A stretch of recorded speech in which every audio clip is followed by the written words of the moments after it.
अस्सलाम वालेकुम दोस्तों, मेरा नाम इमरान है और आज एक न्यू वीडियो के साथ हाजिर हूँ। दोस्तों, अगर आप YouTube पे काम करते हैं तो ये वीडियो आपके लिए बहुत ही अहम हो सकती है।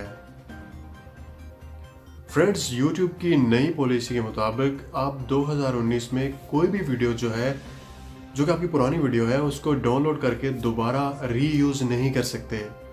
अगर आप बार बार रीयूज़ करेंगे तो अपलोड तो वो हो जाएगी नॉर्मली, लेकिन आपके चैनल की जो मोनेटाइजेशन है वो ऑफ हो जाएगी। आप अपने चैनल पे कोई भी जो वीडियो है उसको दोबारा मोनेटाइज नहीं कर पाएंगे। हो सकता है 30 दिन के लिए, 40 दिन के लिए आपकी मोनेटाइजेशन जो है वो ऑफ हो जाए। तो जितनी भी पुरानी वीडियोस हैं, चाहे आपकी वो वायरल वीडियोस हैं, उनको डाउनलोड करके उसी चैनल पे दोबारा अपलोड मत करें, क्योंकि आपका चैनल जो है उसकी मोनेटाइजेशन ऑफ हो जाएगी। क्योंकि यूट्यूब चाहता है कि आप नया कंटेंट अपलोड करें, नई वीडियोस अपलोड करें। तो ये एक छोटा सा मैसेज था जो कि आप तमाम दोस्तों के लिए था।